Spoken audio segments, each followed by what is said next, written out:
కొత్తూరులోనే BC colony చేస్తున్నారా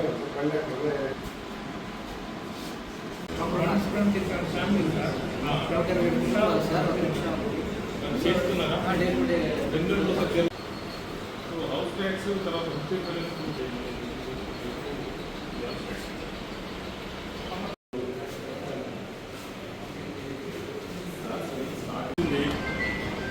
పన్నెండు ద్వారా 71 వచ్చింది. మళ్ళా మొన్న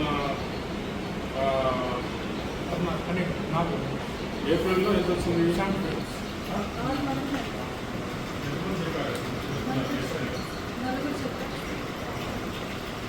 గ్యాప్ కొత్త వాళ్ళని పెట్టినాం సార్, కరెక్ట్గా చేస్తున్నాం. అప్పుడంటే ప్రైస్ అయినా సరే అప్పుడే పర్చేస్ చేసాం.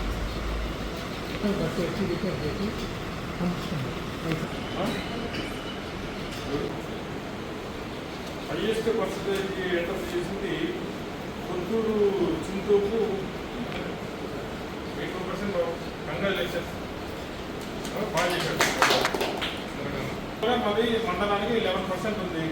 దయచేసి ఎండిఓ గారు 11% కొద్దిగా మీరు ఒకసారి నెక్స్ట్ రివ్యూలో మీరు కొద్దిగా పెంచే మీకు కమిషనర్ గారు రెగ్యులర్ అడుగుతున్నారు కొన్ని పరిస్థితులు ఏమని ఇది కూడా ఒకసారి రివ్యూ చేయండి. ఈరోజు 20 గ్రామ పంచాయతీలో యాక్టివిటీస్ గురించి ప్రధానంగా డోర్ టు డోర్ కలెక్షన్ అంటే ఇంటింటికి చెత్త సేకరణ గ్రామ పంచాయతీలో ఎలా జరుగుతుంది, తర్వాత కలెక్ట్ చేసిన చెత్తను ఏ విధంగా సాలిడ్ వేస్ట్ ప్రాసెసింగ్ సెంటర్స్కి చేరుస్తున్నారు, సాలిడ్ వేస్ట్ ప్రాసెసింగ్ సెంటర్స్ చెత్త నుండి సంపదను తయారు చేయడానికి ఎలా జరుగుతుంది అనే విషయాలు, తర్వాత పన్ను వసూలు, నాన్ ట్యాక్సెస్ వసూలు, తర్వాత 15 ఫైనాన్స్ కమిషన్ ఏ విధంగా ఖర్చు పెట్టారు, వీటన్నిటి మీద కూడా ఈ 20 గ్రామ పంచాయతీలో 1 by 1 గ్రామ పంచాయతీ వైజ్గా రివ్యూ చేయడం జరిగింది. మెయిన్గా ఏంటంటే మనకి చెత్త నుండి సంపద తయారీ అనేది మన రాష్ట్ర ప్రభుత్వం ముఖ్య ఉద్దేశము. సో ఏదైతే ఇంటింటి దగ్గర చెత్త వసూలు చేస్తున్నారో దాన్ని 2 విధాలుగా తడి చెత్త, పొడి చెత్త సపరేట్గా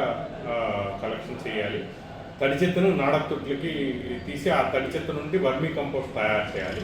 అదేవిధంగా పొడి చెత్తను సపరేట్గా సేకరించి పొడి చెత్తలో రకరకాలు ఉంటాయి, ప్లాస్టిక్, తర్వాత ఐరన్, గ్లాసు, పేపర్, ఇట్లా డిఫరెంట్ ఉంటాయి. సో వీటన్నిటిని సాలిడ్ వేస్ట్ ప్రాసెసింగ్ సెంటర్కి చేర్చి వీటిని అమ్మి తద్వారా గ్రామ పంచాయతీకి ఆదాయం రావాలి. అదేవిధంగా గ్రామ పంచాయతీ క్లీన్లీనెస్ కూడా ఉండాలి. ముఖ్యంగా తడి చెత్తతో వర్మీ కంపోస్ట్ తయారు చేసి ఆ వర్మీ కంపోస్ట్ని రైతులకు అమ్మితే వారు పొలానికి వేసుకొని దాన్ని ఎక్కువ ఎనర్జీ వచ్చేదానికి అవకాశం ఉంటుంది. సో ఈ యాక్టివిటీస్ మీద మెయిన్గా అన్ని చోట్ల సాలిడ్ వేస్ట్ ప్రాసెసింగ్ సెంటర్లు కట్టారు. పాత గవర్నమెంట్ టైంలో కట్టారు, కానీ పాత గవర్నమెంట్ టైంలో వాటిని వేటిని వాడలేదు. అన్ని పాడుబడి స్థితిలో ఉంటే వాటన్నిటిని కూడా ఇప్పుడు మళ్ళా అన్ని యాక్టివేట్ చేసి అన్నింటిలో కూడా యాక్టివేట్ చేశాము. అదేవిధంగా ఈ మండలంలో 4 చోట్ల ఉన్నాయి. ఆ 4 చోట్ల కూడా వర్క్ జరుగుతుంది. ఈ తడి చెత్త, పొడి చెత్త సపరేట్ చేయడం, వర్మీ కంపోస్ట్ తయారు చేయడం కూడా స్టార్ట్ చేశారు. సో వీటన్నిటిపైన రివ్యూ చేసేదానికి ఈరోజు రావడం జరిగింది. అదేవిధంగా ఇందుకూరుపేట గ్రామ పంచాయతీ కూడా నేను కొన్ని ఇల్లు తిరిగాను. తడి చెత్త, పొడి చెత్త సేకరణ జరుగుతుందా లేదా అని, ఆల్టర్నేట్ డే జరుగుతుందని వారు కూడా చెప్పడం జరిగింది.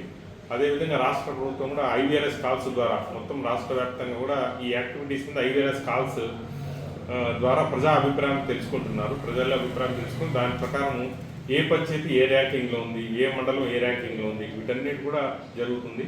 సో వీటన్నిటిని మానిటర్ చేయడానికి ఈ ప్రధాన ఉద్దేశంగా నేను తర్వాత ఎంపీడీఓ గారు, డిప్యూటీ ఎంపీడీఓ గారు ఈరోజు పంచాయత్ సెక్రటరీతో రివ్యూ చేసుకోవడం జరిగింది. కొన్ని లోటుపాట్లు పంచాయతీలో ఉన్నాయి. వాటన్నిటిని కూడా నెక్స్ట్ రాబో 10-15 రోజుల్లో రెక్టిఫై చేయమని ఎంపీడీఓ గారికి, డిప్యూటీ ఎంపీడీఓ గారికి చెప్పడం జరిగింది.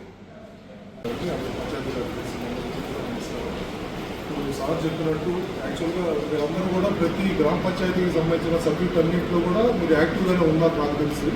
ఇప్పుడు సార్ రివ్యూ చేస్తే కానీ దాంట్లో ఇన్ని లోటుపాట్లు ఉన్నాయని నాకు తెలియదు.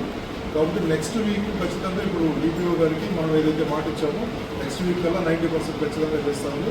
మీరు కానీ డిప్యూటీ ఎంపీడీఓ గారు కానీ మనం మాట ఇచ్చాము. ఈ ట్యాక్సెస్ ఏదైతే మనకి ల్యాబ్సెస్ ఉన్నాయో వీటన్నింటినీ కూడా నెక్స్ట్ సాటర్డే మనం రివ్యూ తీసుకుంటాము. రివ్యూ తీసుకొని దీంట్లో కూడా ఇదే విధంగా ఉన్నట్లయితే ట్యాక్సెస్ కావచ్చు, స్వర్ణ పంచాయతీ కావచ్చు, అదేవిధంగా ఎస్డబ్ల్యూబీసీ షేర్స్ ఈ కరెక్షన్ కావచ్చు, ఆ అమౌంట్ చలానాలు కట్టే రిటర్న్స్ కావచ్చు, ఇవన్నీ కూడా ప్రతి దాని మీద రివ్యూ ఉంటుంది.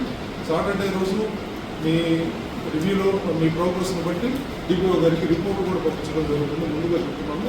ఇవన్నీ కూడా ఈ 1 వీక్లో అన్ని అన్ని ల్యాబ్సెస్ అన్ని కూడా క్లియర్ చేసుకోవాలి అందరూ కూడా కోరుతున్నాం.